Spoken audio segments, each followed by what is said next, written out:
welcome to FCLE Seminar, a Florida Civic Literacy Exam podcast. I'm your host, Mercedes Musto, and today we're joined by Dr. Jason Ampel, founder of Learning Liaisons, an online and in-person tech prep option. How cool is that? Dr. A is a former middle and high school teacher with a decade of classroom experience in Central Florida, spent 10 years as a professor of education at the University of Central Florida, and today I'm happy to have him as the first guest on FCLE Seminar to discuss how to get your Civic on. Thanks for coming to the show today, Dr. A. Right. Thanks for having me, Mercedes. I'm excited to be here. It's going to be fun. I'm really excited. Dr. A, let's start by diving into the Florida Civic Literacy hmm Exam. Can you give our listeners a quick overview? What is that test about? Yeah. So funny is I had no idea about the FCLE until I met somebody at a conference and her name was Mercedes. That's what a coincidence. And, and then I started researching. So for everybody listening, that you got two groups of people that this potentially affect. You have your high school students, specifically your seniors, which is about 170,000 of them every year in the state of Florida. And then you also have your other group, which is your college student. Maybe you're a high school student who stumbled on this. Maybe you're a college student who stumbled on this. But more importantly, if you're a parent listening to this is very important stuff.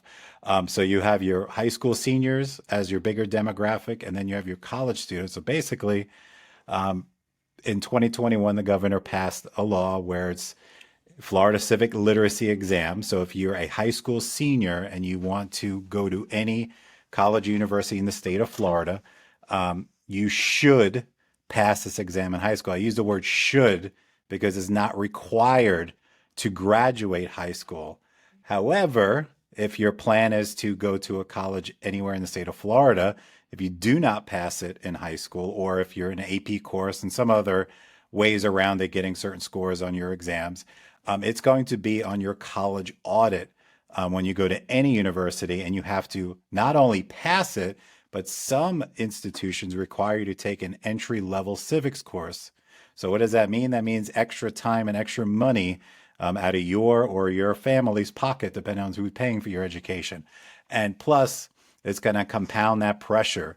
So in high school, it's like, oh, yeah, it's not a serious exam. I don't need to pass it in high school. I'm just, some people take it seriously, some people don't. But now when you're in college and you're having fun and you're learning and you're experiencing new things and extracurricular activities and clubs and whatever you're doing on your next level of education, you're going to have this thing dangling over your head and it ain't going to go anywhere, and you're not going to be able to graduate until you pass that exam. So it's basically the same exam, but it's going to be a little bit harder when you get to college to pass it. So that's kind of the two big demographics of people. So just want to reiterate, you don't need high school students don't need to pass it to graduate. However, it's probably the smarter idea to take it seriously in high school to get it over with. So that's one less barrier you have to overcome when you're in college. So I mean, the exam is covers it's four different sections. Congress and government and Supreme Court cases, all that kind of stuff that you learn in high school. So I always tell people in some of the intro videos in the course, I taught social studies for 10 years, 5 years in middle school, 5 years in high school. So I like to be honest with people when I talk to them, especially when I talk to school leaders about this or college professors. Let's be honest, not everybody loves social studies. I was in the classroom. Some people really enjoy it, but most of them just do it because they have to do it. So now you have an exam that someone has to pass if they want to go to college in Florida, and it's something that they're probably not interested in. And there's so much content on this exam. So I've done a lot of research before I started building this platform, which I'm sure we'll talk about during this session. But one of the big things I got from social studies teachers and social studies leaders at districts is that, one, the stuff that they teach in their course that the kids have to take it in high school is not everything on the exam, and they don't know a lot about the content on it. So there's a lot of stuff on this exam that people either is not interesting to them or just don't even remember, didn't pay attention in social studies class. So imagine if you're in college and you're out of high school, past all the social studies requirements you had to do. Now you're just floating around there having to take this civics exam on stuff that's really not interested to you, have nothing to do with your goals in college. So that's basically what the exam is. And I don't know if you want to talk about now some of the data and the pass rates and stuff like that, but I'm sure we'll get to that in our conversation. That is so well said. And how this ended up as a project for me also is the lady that I work with. She had to take the exam, and was a transfer in from another state. Hmm. Hopefully, I'm getting this right. And Yeah. it was like right at the end of her graduation period. She was like, "Wait, what do you mean I have to pass the Florida Civic Literacy Exam?" And Yeah, and one thing you did mention that I didn't talk about in my two different groups, which you just hit on, is if you're coming from out of state to a Florida university, you still have to pass this. That's something I didn't mention that you just hit on. So that's a good point also. So regardless if you are born and raised in Florida or you've been in high school in Florida, if you're coming from another state or anywhere in the world to a lovely Florida university, you still have to pass this exam. So it's not Florida history or Florida government, it's United States government. you you will know about the amendments. Yes, let's talk about the nuts and bolts. Pass scores. What's required to pass? It's, you only need a 60% to pass this exam. I'll say that again, 660. So for you students out there, 0 to 100 on a test, a 60. That's a D, right? So so I'm not saying it like, Yeah. this is easy to pass because it's not, right? You got 80 questions. It's a long exam. You need 60% correct. So the $1 million question is, why is the pass rates so low? So for example, like I said it before, that there's about approximately 170,000 high school seniors that take this exam. Now, I've talked to a lot of school leaders, especially people in social studies departments, as I was building this, and I always had a series of questions I was asking them. And one of them is, in your experience, because they've only been doing this for a couple of years, mind you, they started in 2021. Your experience, if you had a guesstimate, and you can't give me an exact number, what percentage of your high school seniors do you actually think take this exam seriously? And they'll just come in there and just Christmas tree, and every person I spoke to is about 50%. So I was expecting a lot lower than that. I was going to think 25%, 30, no, about 50%. And that's been a consistent number. Even I don't know if you could put links in the podcast description or anything, but Florida is really good about posting data. And I was very surprised on how up to date it is. So they have the 2023-2024 school year data, not only for school districts, but universities right on the FCLE page. Their Excel sheets you could download. So on average, it's about 49% is the pass rate out of 170,000 high school seniors, right? And those range from 43%, and everything is lined by school district. You could go find your school district and see exactly how many people take it. Now, mind you, not everybody takes it seriously, but still, that's a really horrific number. And we can talk later about, partnerships and some of the feedback I'm getting. But on the university level, the pass rates are higher. I think the lowest one is like in the low 70s. And mind you, it does list all of the universities too by name and the number of students that take it. And the highest, I think UCF, go Knights. Got to always say that when I say that. My alma mater there, worked there, and 2 degrees from there. I think it's about 95%. Oh, But it just depends. So it ranges. Now, is that first attempt pass rate? I bet every dollar I have that it's not. They just, how many people get through it and pass it doesn't matter how many times that they take it. So it does not say first attempt pass rate. So it is an issue at the college level, but not as big as an issue as at the high school level. But you have to understand, like I've been saying, is one's required at the college. High school is not required to graduate. So that definitely plays into that pass rate number.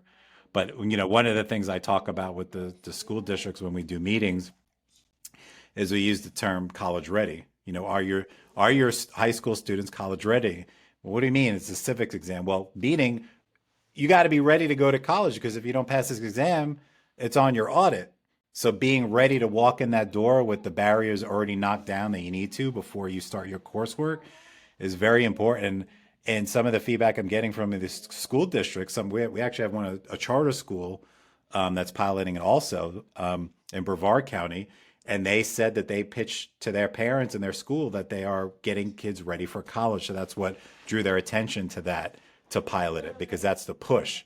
So is that the push for all high schools? I would assume so. But do they really push it verbally and say it out loud and make sure that their students are doing everything that they need to be ready for college? Well, with respect to this exam, I would say no because of the pass rates, but that also has to do because it's not tied to their school grade.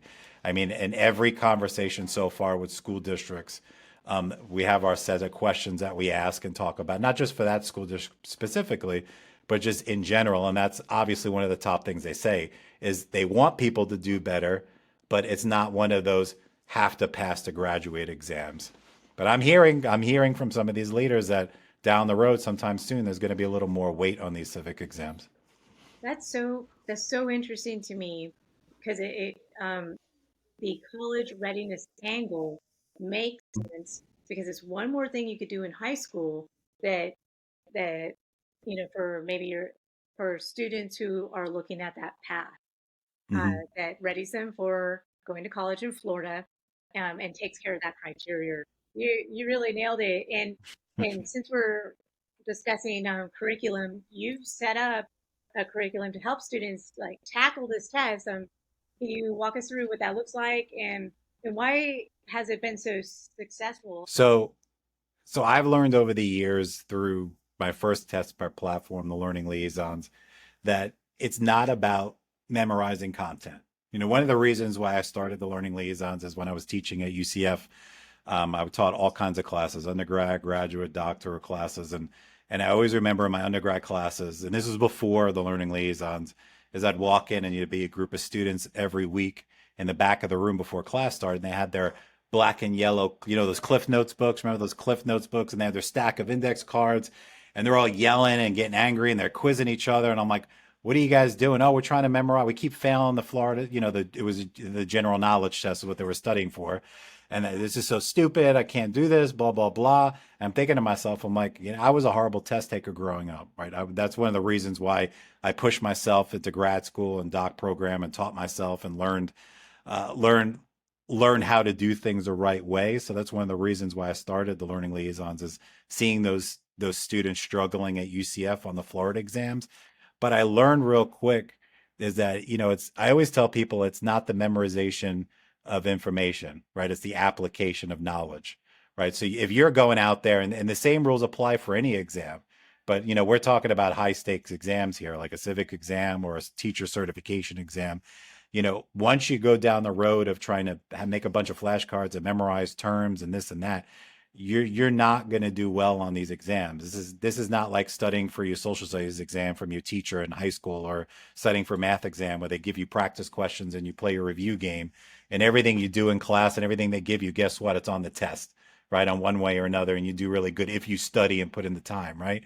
But these exams, like the FCLE exam, so much content. So if you go down the road of trying to memorize stuff, you're not going to do well and you're going to stress yourself out to no end and have to take this exam multiple times. So what I've learned is there are three key themes that I run through the curriculum, whether it's certification or the FCLE platform, right? And I'll talk about these real quick, right? It's knowledge, strategy, and confidence, right? So knowledge is knowing your opponent. I always use analogies like sports. Whenever I have the opportunity now to travel around the country and do talks for HR directors for certification and deans and professors. And in my experience, when I was telling you, I equate this with sports analogies. Think about it. You don't have to be a sports fan or play sports in school. If you're a college student listening to this or a high school student or even a parent listening, you don't have to be a sports fan to understand this or play sports. But, think about two teams. Think about basketball or softball or baseball or football, right? If two teams are playing each other, what do they do the week or two before their big game? They study their opponent. They understand what plays they run, their tendencies, all that kind of stuff. Whatever sport you want to insert in that, right? So you have to look at your exam, and this does not have to just do with the civic exam. It's just any exam. Do you know your opponent, right? Do you know how many questions you need to get right? Do you know how they score you? Do you know what concepts are going to be on your exam? If it's a writing test, like for example, if it's one of the certification exams and you have to write an essay, a constructive response, do you know how the state grades you? In my experience of doing this for 10 years every day, and I love what I do, is I've looked at so many classroom teachers and college students right in the face in live presentations or online, but predominantly when I built the Learning Liaisons is face to face around the state of Florida. I'd always ask them, Did you know how they were grading your essay? And they failed. No. Well, why'd you take it? Well, I just had to get it over with. I want to see what it looked like, right? So that's the feedback that I've got, and I'm sure you've heard that before in your experience helping students with the Florida certification exam. So knowledge, knowing your opponent, because if you don't know your opponent, you're more likely to get knocked out, right? Meaning failing the exam and staring at questions for 5 minutes on the screen and the sweat bead coming down from the side of your head, stressing, like thinking about my life choices and what am I doing here right now, right? We could minimize that anxiety by understanding our opponent. So that's the knowledge part. Next is strategy, right? Having proven strategies on how to lower anxiety, how to tackle questions, right? How to pass the exam. It might sound silly, right? But for you students out there, if your method is reading a question over and over again and whittling down the answer to hopefully two or three and picking your favorite letter and moving on, you're going to be one of those people that are going to keep failing the exam. So there are ways to lower anxiety level, right? Marking questions, analyzing how they're wording the questions that will lower anxiety and boost your score tremendously. Mind you, you don't have to know all the content. The passing score is very low. You got to pass the exam. Now, does that mean to dumb yourself down and not think of yourself as a smart person because the score is only 60 you need? Of course not. But you got to be strategic in how you're studying and how your strategy going into that game plan. So you only have to take it one time, right? It's a pass or fail test, period, right? And then the last part is confidence. So when you know about the exam, you got a strategy, you understand this is a performance, you're using the right resources to study, you're studying the right way. All that stuff is going to build on your confidence level and empower you to know that you're ready to go take this exam. So kind of what I do, that's the three pillars that run through any curriculum I develop. That's the key. The moment you go down the route of I've got to memorize everything on this test because I got to pass this thing, you're hurting yourself more. You got to be strategic. You got to know it's a performance and you got to study the right way. So that knowledge, strategy, and confidence. And one of the big things that I'm bringing into this also that I've done with other prep platforms is the whole idea of social learning and community, right? So I've heard so many times over the years with teacher certification from teachers, whether it's college students or classroom teachers, I've heard this test is so hard. I've got nobody to help me. I'm so stupid. I'm probably the only one that's failing this thing. This is ridiculous. I've heard it so many times, but there's so many people out there that are struggling with passing their exams, whether it's the FCLE or a teacher certification exam. And it's not because no one is dumb. You just have to understand how to prep the right way, right? So one of the things that I did with the certification aspect is I have Facebook groups. So yes, Facebook groups are people that study and come in and hopefully they'll sign up to the platform and stuff.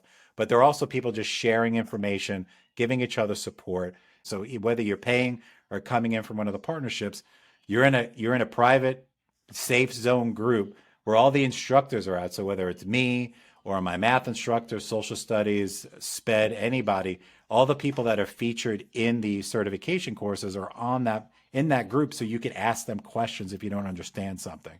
So the same thing I'm doing with FCLE is we have a Facebook group, and you don't have to be a paying customer to be in. Anybody can join it. We just started it a month ago. I think it's about at this date. I think there's only about 65 or 70 people in there because we're just starting this right now. It's literally I just launched it and opened it, probably going on 5 or 6 weeks now. But that's a big part of people knowing that they're not alone because that's the worst feeling if you fail a test and you think I'm not smart, I can't do this, it's never going to happen. Well, knowing that you're not the only one that's struggling with it and there are ways to pass it kind of helps build that confidence from not just the instructor or the materials, but everybody else that's in the same position as you are. Love your work, and I think it's brilliant, especially the community style learning, the safe space community style learning towards the goal of understanding. Because I did notice with the practice questions on the FCLE and even on some of the other tests we both studied is their application Mhm. scenario questions. So if you can't link Yeah. the application of the First Amendment to a First Amendment style scenario, then Hmm. memorization of Marbury versus Madison is not going to help you. And so Mhm. that is excellent work. Okay, I My vision, well, we just started. So right now I was in the process of getting some school districts and universities to pilot it.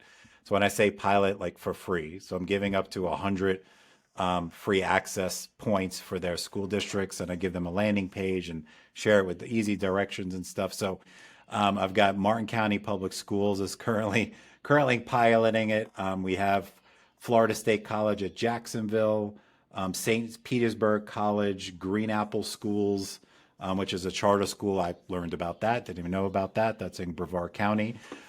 We have meetings set up. We've met with Miami-Dade. I have meetings set up after spring break for Broward County, and some other districts. Let's get this straight that there is no paid service or platform out there that has all of the prep that a high school student or college needs in one place for the Florida Civic Literacy Exam. So I'm all about helping and solving problems. Yes, I'm an entrepreneur. Yes, this is a business. Yes, it's obviously in existence to eventually make money. But right now, out of the gate, I wanted to give it away for free to school districts and university to pilot, to get feedback and reflect just as an educator, see what's good and what's bad. I've got nothing but amazing comments so far.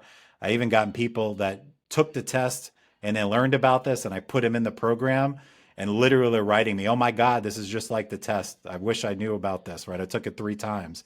So it's the same feedback that I'm hearing now. And the comments that I see from college students, especially complaining about how nothing on the practice tests on the DOE site look like the exam. Uh, I don't know. It's so much info, but here there's nothing out there, and all I hear is struggles. That's all I hear from people. So Get Your Civics On is the company name, and then I created a DBA for Florida Civics Prep. I think it's a little fun, a little catchy. Yes, I am a realist. I'm transparent. I know the vast majority of people do not enjoy civics or do not enjoy social studies. Let's be honest. This is a check mark for people, and that's fine because this is life. So why not make it engaging? Why not make it fun? So that's the curriculum, the knowledge, strategy, and confidence. That's the pillars that I construct the course. And we'll put a link in the description. And if people want to check it out, there's a free version on there that has one of the 4 competencies on there.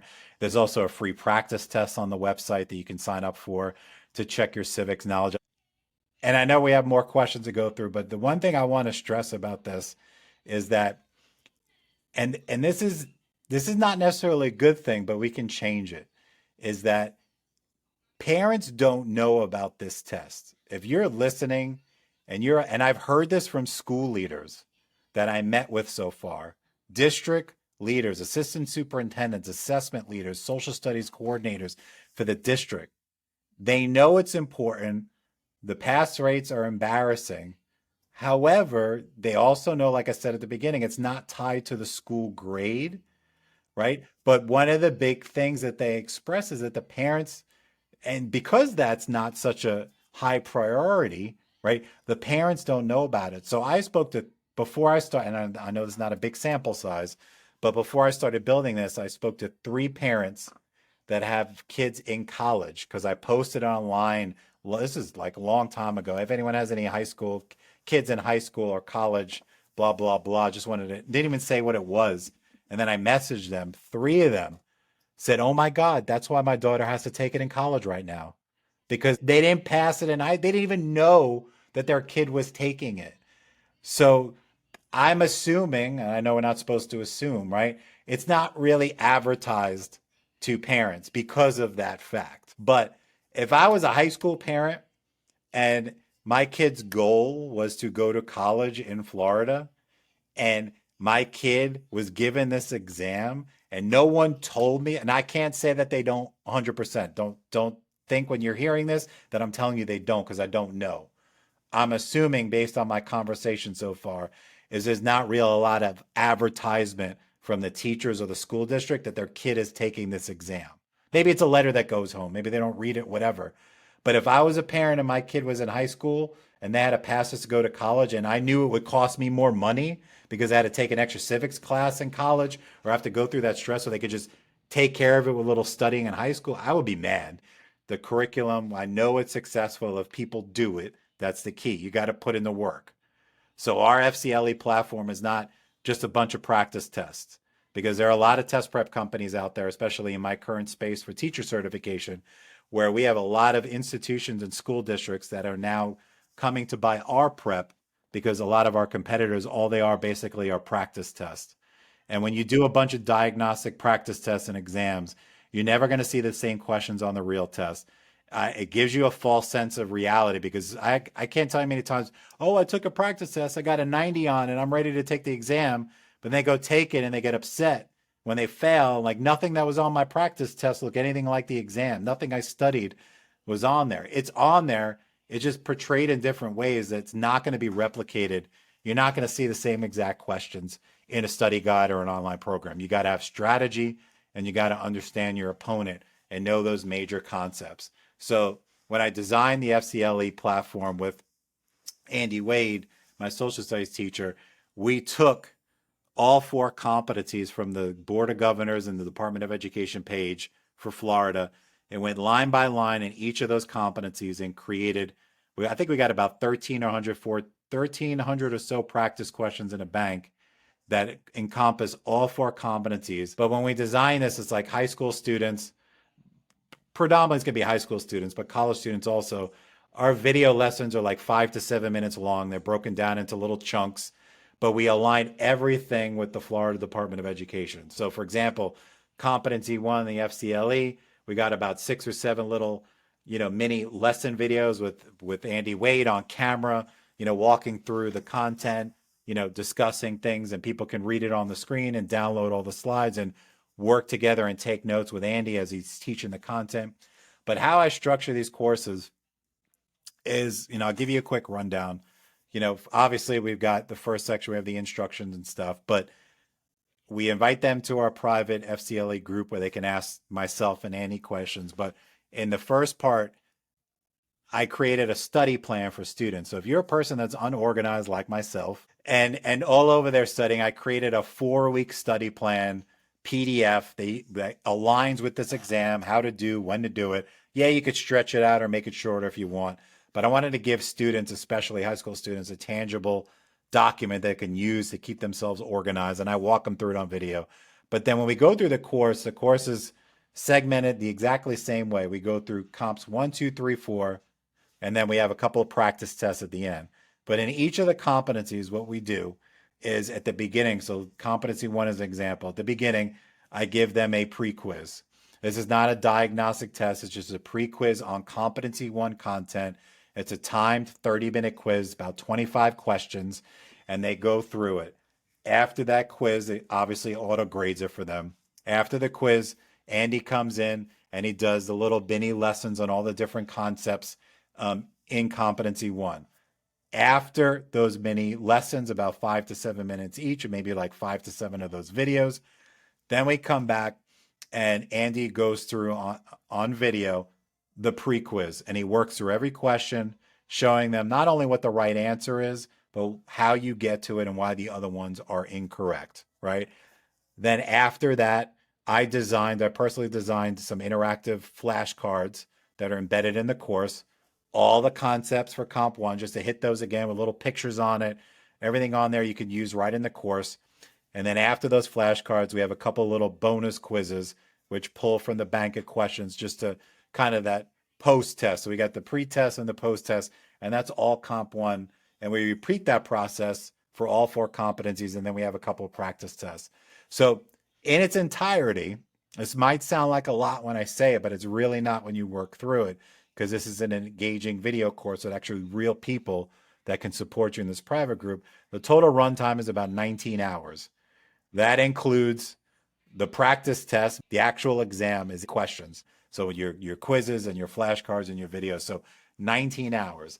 Now, when you complete the curriculum in order and do everything, there's a certificate of completion at the end. Maybe some school districts, want to use that, or institutions especially, to prove that they completed some kind of preparation, and it'll customize that certificate with your name and other identifying information just for you at the end. So if you're a school leader out there, whether you're in the public school or university leader, We track all the data. We could provide reporting for you, run watch time and assessments and what they're doing and how long they spent. I mean, it's just a matter of people actually doing the work. And at the end of the day, putting in 19 hours of total time spread over a month, maybe, there's not a lot of time to get college ready for my high school students out there, not have to worry about it. And for my college students out there, getting this off your audit so you don't have to worry about it. Just for review, we talked a little bit about the Florida Civic Literacy Exam, why it's necessary, past scores, and what parents know and don't know. We also hit up on what educators are saying, feedback from teachers and school leaders, and how you created your curriculum to be successful so students can be successful, and a little bit about your three pillars for building confidence and success. Mhm. Um, and then your vision going forward. I I would like to wrap it up with what are some final thoughts for our listeners, and where can school leaders and students find you on social media, or like how do we sign up for FCLE prep? So I can make it real easy. I know if you're a college student and a high school student, if you hear me say Facebook, you're probably going to laugh and roll your eyes. But if you go to Facebook and search FCLE, there's nothing really out there. You'll find our group. So you'll find that that's the first place you can go. It's an easy search, FCLE. So if you put Florida Civics Prep in Facebook or Instagram, you will find us. So there's consistent content going out, practice questions, engaging content. But if you go to the website, and I'm sure we could put the link in the description of this podcast, flcivicsprep.com. So flcivicsprep.com. If you go to the website, so if you're a student, you'll see literally right there when the page loads, there's a big button to sign up, but right next to it is try for free. And there's a pilot version that has Comp 1. So it's the same exact course as the full version. We just only have the first section in Comp 1 of the exam on there so you can see what the look and feel of it. You can do that. There's a big button on the top for a free practice test. It's a 40 question practice. It's not a full one, but it's pulling from our bank so you can get an idea of what the questions look like and what to expect on the exam. But definitely check out the website. People are just finding it already. Yeah.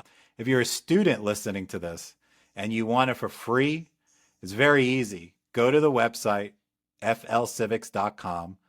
Go to the top of the website. There's a big button that says pilot. Take that link and share it with your school leader. If you're a high school student, share it with your social studies teacher, share it with your principal, send it to the district office. If you're a college student, send it to your advisor or your assessment department, whoever offers that prep. Because I know institutions have some sort of workshops and stuff, but do that and share that. That's the only way this is going to get out. But if you want to sign up for it on your own, it's real easy. You could study for this and pass it within a month. So I have two options to sign up. You can pay $20 a month as a subscription. That's literally probably 2 coffees at Starbucks a month. Uh, but you could sign up for a subscription and you can cancel whenever you want. You can just use it for a month, spend $20, pass your exam. Sometimes people need more. Or you can buy at one shot, one payment, no reoccurring fee. You could buy it for 1 year access for $125. So instead of $20 a month, you spend one time 125 and you get that for the whole year, and you're not going to get charged again. So I'm really excited about what's going on now. A lot of meetings set up, a lot of things already being introduced into the colleges and school districts via pilots. One of the schools, the charter school I'm talking to, I'm real impressed with how they run stuff. I've honestly never heard of them before until they contacted me, the Green Apple schools. They're actually having their juniors take this exam because that's the one I mentioned earlier in this session is they pitch themselves as getting kids college ready. So they're actually having juniors start doing it. So they make sure they get everybody passed by the time they graduate. So why not get your kids college ready? This is excellent. So I want to shout out Andy Wade because he's an excellent teacher social studies. He is able to communicate civic literacy in a storytelling way. And I Mm-hmm. think that's why it sticks, at least for me as a learner. So shout out to anyway. Also, I'm in the larger picture. I want to thank you for what you're doing as an entrepreneur, American entrepreneur. We are seeing on the ground a rise in civic interest, and I think that Florida is doing. Nobody wants to take another test. So when this came out, it was like, oh no, another test. But when you look at the outcome of a student walking away with a little more knowledge about their country and the framework of the Constitution and how it applies uniquely here, then we're looking at some really neat citizens going forward. Yeah. We all have our priorities. Maybe we like social studies, maybe we don't. But the basic knowledge of how the countries run, so it is important. Whatever country you live in, to understand a little bit about the history. But this is not really history of the United States. It's more of how the government works and the Supreme Court cases that make it what it is today. And so I thank you, one, Yes. for the Get Your Civic On and for your contribution to uh, the Florida Teacher Certification Exam, helping teachers get in the classroom and passing those exams. Mhm. So thanks for coming on the show today to discuss the FCLE pilot, the FCLE Facebook group. If you're looking to pass the FCLE and then get your civics on with FCLE Prep, or visit this podcast, FCLE Seminar, and share what you've learned with us. We're on Spotify and YouTube, and we love hearing from you. That's it for today's Civic Literacy Exam Prep. Check out my buddy Dr. A and sign up for his stuff. I'm Mercedes Musto. I'll catch you next time. Until then, keep asking those big questions. And thanks for listening to the FCLE Seminar, a Florida Civic Literacy Exam podcast. So you